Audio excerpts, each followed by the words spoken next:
मदहू वनसल्ली वनसल्लिम अला रसूलिहिल करीम अम्मा बाद। सामिन व नाज़रीन, रोमियों के अंदर और ईरानियों के अंदर जंग जारी थी।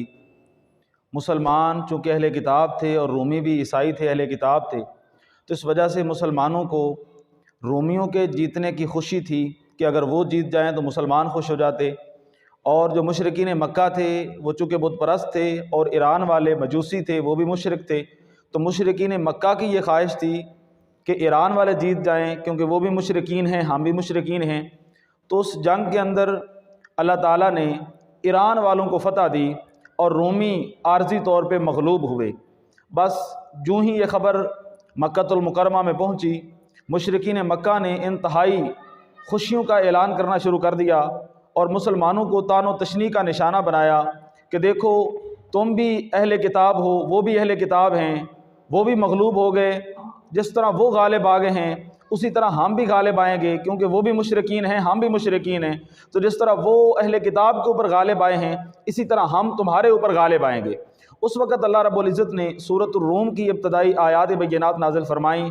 अलिफ लाम मीम गुलिबतिर रूम, फरमाया रूम वाले मगलूब हो गए फ़ी अदनल अर्दी, करीबी ज़मीन में, व हुम मिन बादि गलबिहिम सयगलिबून, और अपने मगलूब होने के बाद चंद सालों के अंदर अंदर वो दोबारा गालिब आएंगे।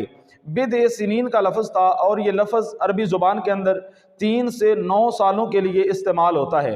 तो सैयदना अबू बकर सिद्दीक़ रज़ी अल्लाह तआला अन्हु आप जहाँ पे कुफ़ार बैठे थे वहाँ तशरीफ़ ले गए और आपने उनको कहा कि जिस खबर के ऊपर तुम खुशियाँ मना रहे हो, अल्लाह रब्बुल इज़्ज़त ने कुरान मजीद के अंदर फरमा दिया है कि अन करीब रूमी दोबारा गालिब आने वाले हैं। तुम ईरानियों की फ़तह पर खुशियाँ मत बनाओ, अन करीब ईरानी दोबारा मगलूब हो जाएंगे।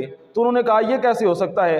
हज़रत सैयदना अबू बकर सिद्दीक़ रज़ी अल्लाह तआला अन्हु ने फरमाया कि ये तो होकर रहेगा और चंद सालों में हो जाएगा, 9 सालों के अंदर अंदर ये हो जाएगा। तो जो उबई इब्न खलफ था उसने हज़रत सैयदना अबू बकर सिद्दीक़ रज़ी अल्लाह तआला अन्हु आपके साथ शर्त लगाई। उसने कहा मेरे साथ शर्त लगा लो, ऐसा नहीं हो सकता। हज़रत सैयदना अबू बकर सिद्दीक़ रज़ी अल्लाह तआला अन्हु आपके चूँकि कुरान पाक के ऊपर ईमान था और कामिल यकीन था, तो आप इस शर्त के लिए तैयार हो गए।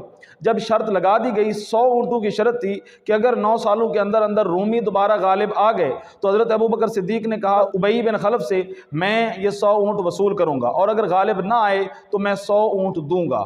7 सालों की मुद्दत अभी गुजरी थी कि रूमियों को अल्लाह ताला ने दोबारा गलबा अता फरमा दिया। तो हज़रत सैयदना अबू बकर सिद्दीक़ रज़ी अल्लाह तआला अन्हु ने उबई बिन खलफ के बेटों से वो 100 ऊँट वसूल कर लिए, क्योंकि उस वक़्त वो मर चुका था। प्यारे आका अलैहिस्सलातु वस्सलाम ने फरमाया कि अब ये 100 ऊँट तुम सदका कर दो, क्योंकि जिस वक़्त सैयदना अबू बकर सिद्दीक़ रज़ी अल्लाह तआला अन्हु आपने शर्त लगाई थी उस वक़्त अभी जुआ की हुर्मत नाजिल नहीं हुई थी, जुआ हराम नहीं था। अब जुए को हराम करार दिया गया और शर्त लगाना हराम करार दिया गया। इस वजह से ऊँटों को सदका करने का आप सल्लल्लाहु अलैहि वसल्लम ने हुक्म अता फरमाया। याद रखें कि ये क्रिकेट मैच के ऊपर या लूडो के ऊपर या ताश के ऊपर जो शर्त लगाते हैं वो शर्त लगाना हराम है, क्योंकि वो जुआ के ज़ुमरे में आता है, चाहे वो खाने के साथ हो, चाहे वो बोतल के साथ हो या वो पैसों के साथ हो। दुआ है कि अल्लाह रब्बुल इज़्ज़त हमें अमल की तौफीक अता फरमाए।